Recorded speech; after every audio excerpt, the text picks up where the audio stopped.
আসসালামু আলাইকুম দর্শক, সবাইকে আন্তরিক শুভেচ্ছা এবং অভিনন্দন জানাচ্ছি। দর্শক, জনগণ এবং সরকার নির্বাচন নিয়ে কি ভাবছে সে বিষয় নিয়ে একটু একটু আলোচনা করবো আপনাদের সামনে, এবং আপনার মতামত, আপনি কি ভাবছেন নির্বাচন নিয়ে সেটা অবশ্যই কমেন্ট বক্সে লিখে জানাবেন। জনগণের দিক থেকে রাজনৈতিক দলের বাইরে যেসব মানুষজন আছেন তারা কিন্তু এই যে অন্তর্বর্তীকালীন যে সরকার, সেই সরকারকে একটা লম্বা সময়ের জন্য দেখতে চাচ্ছেন এবং তারা চাচ্ছেন যে দেশটাকে পুনর্গঠন করার জন্য এই সরকার একটা লম্বা সময়ের জন্য কাজ করুক, সেটা 3 থেকে 5 বছর বা একটা সময় ধরার জন্য কাজ করুক। পাশাপাশি রাজনৈতিক দলগুলো কিন্তু চাচ্ছে যে খুব স্বল্প সময়ের মধ্যে নির্বাচন হোক। বিশেষ করে বিএনপির কথাই বলতে হয় যে বিএনপি চাচ্ছে যে 25শে ডিসেম্বরের মধ্যে নির্বাচন হয়ে যাওয়ার জন্য। অন্যান্য যে দলগুলো আছে জামাত, তারাও এক এক সময় এক এক কথা বলছেন, তাদের নির্দিষ্ট কোনো মতামত এখন পর্যন্ত পাওয়া যায়নি। তবে পাশাপাশি এনসিপি যে নতুন রাজনৈতিক দল, এখন পর্যন্ত যারা নিবন্ধিত হয়নি এবং নিবন্ধন পাওয়া নিয়ে তারা আশাবাদী, কিন্তু তারা ইতিমধ্যে মাঠে বেশ প্রভাব বিস্তার করতে পারছে ধারণা করা হচ্ছে। তো দর্শক, এই যখন অবস্থা, তখন এনসিপি কিন্তু চাচ্ছে যে না, যে সংস্কারগুলোর জন্য এই গণঅভ্যুত্থান, এই আন্দোলন, এই জীবনের বিনিময়, সেই গণঅভ্যুত্থানের যে আকাঙ্ক্ষা যে বাংলাদেশের পূর্ণ সংস্কার করা, বাংলাদেশকে পুনর্গঠন করা, যে সেই বিষয়গুলো আগে হবে, তারপরে নির্বাচনের দিকে আমরা ধাবিত হব। বিশেষ করে সংবিধান সংস্কারের কথা এনসিপির লোকজনরা খুব বারবারই বলছেন যে সংবিধানটা সংস্কার করতেই হবে।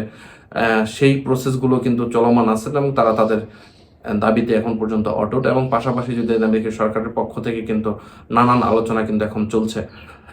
সরকার চাচ্ছে যে 26শে জুনের মধ্যে নির্বাচন কমপ্লিট করার জন্য, এবং সরকারের নানান পদক্ষেপ কিন্তু ইতিমধ্যে কিন্তু আস্তে আস্তে যে অনেক, আমরা বলি যে যখন গ্রামে যখন জাল মারি তখন জাল কিন্তু আস্তে আস্তে গুছাই কিন্তু কাছে নিয়ে আসি। তো সরকার কিন্তু সেভাবে তাদের কার্যক্রম কিন্তু কাছে নিয়ে আসার বা কাছে গুছাই নিয়ে আসার ব্যাপারে কিন্তু কাজ করছে। কিন্তু নির্বাচন নিয়ে যে সঠিক দিক নির্দেশনা, সেটা কিন্তু এখন পর্যন্ত সরকারের পক্ষ থেকে সুনির্দিষ্ট করা হয়নি।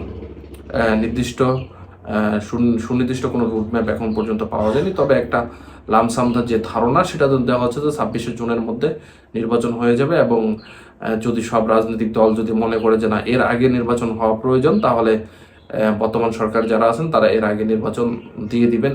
এই ব্যাপারেই কথাবার্তা শোনা যাচ্ছে বর্তমান সরকারের কাছ থেকে। দর্শক, এখন এগুলো তো বিভিন্ন সরকার বা বিভিন্ন দলের আমরা কথাবার্তা শুনলাম, কিন্তু এখন আমাদের যে মতামত সেটা যদি আমরা বলি, বা আমাদের সাধারণ জনগণের যে মতামত, সেটা হলো যে নির্বাচন খুব অতি সহসই হতে হবে, সেটা নিয়ে কোনো সন্দেহ নাই। তবে সেটা যেন লেন্দি না হয় এবং সেটা যেন শর্টও না হয়। আমি আপনাকে বলি যে গত 15টা বছর এমন কোনো ইনস্টিটিউট নাই, সরকারি ইনস্টিটিউটগুলোর কথা আমি বলি, যেমন পুলিশ প্রশাসন, নির্বাচন, যেটা পাশাপাশি যে বিভিন্ন আমলা যেগুলো ছিলেন, প্রত্যেকটা জায়গায় কিন্তু এক একটা দুর্বৃত্তায়ন কিন্তু শুরু হয়ে গেছে এবং সেগুলো কিন্তু এখন পর্যন্ত রয়ে গেছে। আপনি যদি একটা সিস্টেমকে পুনর্গঠন করতে হন, তাহলে আপনাকে একটা সময় প্রয়োজন লাগবে এবং সেখানে কিন্তু বেছে বেছে আপনার যে কিটগুলো আছে সেগুলো কিন্তু সব কিন্তু বের করতে হবে। বের করে কিন্তু যে আগাছাগুলো আছে সেগুলো উপড়ে ফেলতে হবে এবং ফ্রেশ ব্লাড ঢুকাইতে হবে, যাদের মধ্যে এবং যাদের মধ্যে কোনো ধরনের অবনতি বা যেটাকে আমরা বলি নৈতিকতার অবনতি নাই, সেই ধরনের মানুষগুলো কিন্তু সেখানে ঢুকাইতে হবে। নির্বাচন কমিশনে যেটা ছিল বিভিন্ন জায়গায় বিভিন্ন পর্যায়ে, দেখুন শুধু ঢাকা নির্বাচন কমিশনই কিন্তু যেটা প্রধান, সেটা কিন্তু মূল না। বাংলাদেশের প্রত্যেকটা উপজেলা নির্বাচন কমিশন আছেন, তারা কিন্তু দায়িত্ব পালন করেন এবং সেই সব জায়গা থেকে যদি সমস্যাগুলো হয়, তাহলে সেগুলো কিন্তু সবচেয়ে বড় জিনিস। আর যখন নির্বাচনগুলো হয় তখন কিন্তু জেলা প্রশাসক কিন্তু এখানে গুরুত্বপূর্ণ দায়িত্ব বা ভূমিকা পালন করেন। তারপরে ইউনো আছেন, বিভিন্ন যে উপজেলা প্রশাসন আছেন, তারা কিন্তু দায়িত্ব পালন করেন। তো সেই সব জায়গা থেকে কিন্তু বলতে পারি যে এই জায়গাগুলো কিন্তু মানে সেট করা, এই জায়গাগুলোকে কিন্তু ফ্রেশ মানুষজন ঢুকানো, ভালো মানুষজনকে ঢুকানো, এবং যাদের দুর্নীতির রেকর্ড নাই এবং যারা খুব সততার সাথে কাজ করছেন সেসব মানুষগুলোকে ইনক্লুড করা, কোথায় কোথায় সমস্যা আছে সেগুলোকে আইডেন্টিফাই করে সেগুলোকে থেকে বেরিয়ে আসা, এবং প্রশাসন যারা পুলিশ মাঠে থাকবেন এবং অন্যান্য যারা বাহিনী মাঠে থাকবেন, তাদের বিভিন্ন জায়গায় যে সমস্যাগুলো আছে সেগুলো সমাধান করা, এবং পাশাপাশি আমাদের নির্বাচনটা কেমন হবে, আমাদের রাষ্ট্র ব্যবস্থা কেমন হবে সেটা সংস্কার করা, এগুলো কিন্তু একটা প্রসেসিং এর বিষয়। তো আমার মনে হয় একটা মাঝামাঝি সময় নিয়ে এগুলোকে কিন্তু খুব এগুলোর উপর কিন্তু ফোকাস করা উচিত সরকারের, এই জিনিসগুলোর উপর করা উচিত, যে একটা লম্বা সময় ধরে কিন্তু এই আন্দোলন, এই এত ঝামেলা, এত কিছু, তো এত কিছুর পরে যদি আমরা এখন খুব শর্টলি করে ফেলি তাহলে কিন্তু এটা সমস্যার বিষয়। তো অনেকে বলতেছে যে মাঠে নামবে, নির্বাচনের জন্য মাঠে নামবে, অনেকে নির্বাচন না হলে রাস্তায় অবরোধ করবে, সরকার উৎখাত করবে। আসলে দেখুন, এগুলো এগুলো রাজনৈতিক কথা বলার জন্য কথা বলা।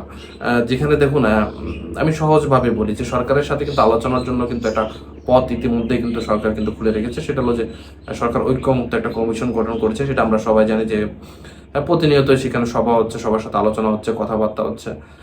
এখন যদি আলোচনার কোনো পথই যদি না থাকতো, তাহলে যদি রাস্তায় নামতো তাহলে মানান যেত, কিন্তু এখন কিন্তু ঐক্যমত্য কমিশন আছে, সেখানে কিন্তু প্রত্যেকটা দল কথা বলার সুযোগ পাচ্ছে।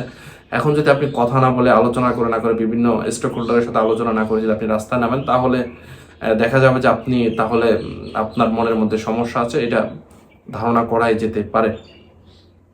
তো এই হলো বিষয়, মূলত বিষয় হলো এটাই। তবে নির্বাচন নিয়ে যে একটা প্রসেস বা লেন্দি প্রসেস দেখা যাচ্ছে, সেটা 26 সালের জুন বা অন্যান্য যে সময়, সেটা কখন হবে এখনো সঠিকভাবে বলা যাচ্ছে না। তবে আমরা ধারণা করতে পারি যে যত দ্রুত সংস্কারগুলো হয়ে যাবে তত দ্রুতই নির্বাচনের দিকে যাবে সরকার।